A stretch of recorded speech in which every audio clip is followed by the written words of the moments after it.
आज हम बात करेंगे मनी हाइस्ट सीजन 1 एपिसोड 8 के बारे में। यह एपिसोड ड्रामा, टेंशन और अनएक्सपेक्टेड ट्विस्ट से भरा हुआ है। प्रोफेसर और पुलिस के बीच का ये खेल और भी इंटरेस्टिंग हो गया है। चलिए बिना देरी के शुरू करते हैं। लास्ट एपिसोड में प्रोफेसर गैराज में जाके कार से फिंगरप्रिंट हटा देते हैं एंड वहीं एक बटन छोड़ देते हैं बर्लिन के जैकेट का। पुलिस भी वहां आ जाती है बट प्रोफेसर अपनी चालाकी के साथ भेष बदल कर वहां से निकल जाते हैं एंड पुलिस को वहां छानबीन करने के बाद वो बटन मिलता है। इसी कॉन्टिन्यूटी के साथ में एपिसोड 8 की शुरुआत हो जाती है, जहां हर न्यूज चैनल पर रकेल की बदनामी हो रही है क्योंकि उसने प्रोफेसर से 8 लोगों की जान के बदले एक लड़की एलिसन पार्कर को बचाने का सोचा। दूसरी ओर पब्लिक भी अब चोरों को सपोर्ट करने लगी थी। रकेल पहले ही बड़े प्रेशर से गुजर रही थी और अब उसकी बेटी भी कह देती है वो अपने पापा और उसकी मासी के साथ रहना चाहती है। उसकी बहन अब उसके एक्स हस्बैंड से शादी करने वाली थी।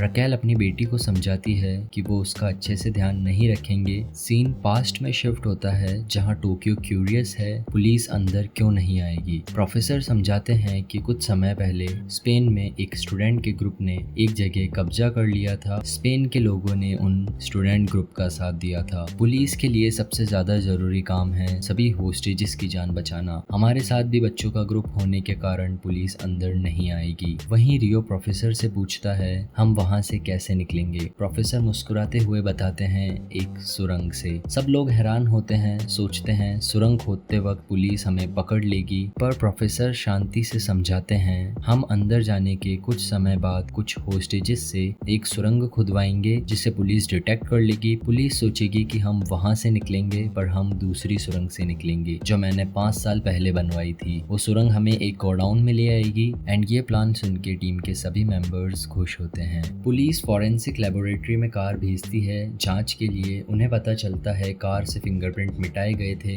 एंजल रकेल को बताता है कि उस बटन पर आंद्रेस का फिंगरप्रिंट है जो और कोई नहीं बर्लिन ही था। अब पुलिस के पास रियो, टोक्यो एंड बर्लिन तीनों की डिटेल्स हैं। दूसरी ओर रॉयल मिंट में आर्थुरो को एक रूम में रखा गया है जिसका ख्याल रखने वहाँ हेलसिंकी को रखा गया था एंड वहीं हमें पता चलता है हेलसिंकी गे है और उसका इंटरेस्ट लड़कियों में नहीं लड़कों में ज्यादा है। दूसरी ओर रकेल को शक होने लगता है हमारे बीच एक गद्दार है, इसलिए वो सबको बाहर भेज देती है। एंजल आंद्रेस दे फोनोयोसा यानी बर्लिन के बारे में बताता है और बोलता है बर्लिन एक साइको है एंड उसके बारे में बताता है उसने कितनी चोरियां कितनी हाइस्ट की है। अब रकेल उसे बोलती है बर्लिन के बारे में जो भी हमें पता है उसे न्यूज चैनल पे चलवाओ कि वो एक साइको है एंड जो जो उसने चोरियां की है सब कुछ न्यूज चैनल पे चलवाओ। बट दूसरी ओर प्रियतो उसे बोलते हैं ये सब चलवाने से कुछ नहीं होगा, इतनी छोटी बात से लोगों का सपोर्ट नहीं बदलेगा। एंड प्रियतो उसे एक आइडिया देता है हमें बर्लिन को एक बड़े जुर्म में फंसाना पड़ेगा। तब रकेल प्रियतो से बोलती है बर्लिन के खिलाफ झूठी खबरें चलाओ कि वो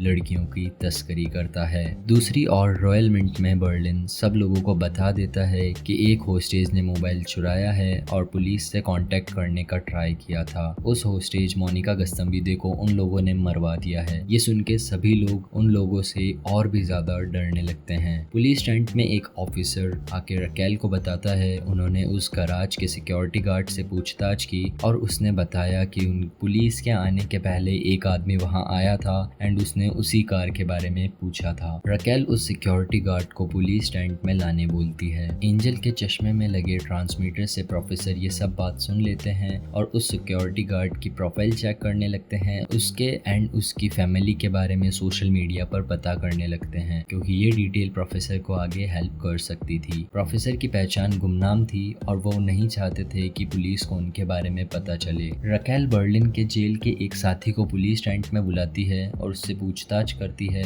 पहले वो मना कर देता है एंड बोलता है मैं तुम्हें ये सब डिटेल्स क्यों दूं, मैं तुम्हें क्यों बताऊं बर्लिन के बारे में। पर रकेल उससे बोलती है हम तुम्हारी सजा कम करवा देंगे। ये सुन के वो रकेल को बर्लिन की एक बीमारी के बारे में बताता है कि जब भी उसे घबराहट होती थी या डर लगता था तो उसके हाथ धूजने लगते थे। उसे उस समय एक दवाई रेट्रोक्सिल की जरूरत पड़ती थी।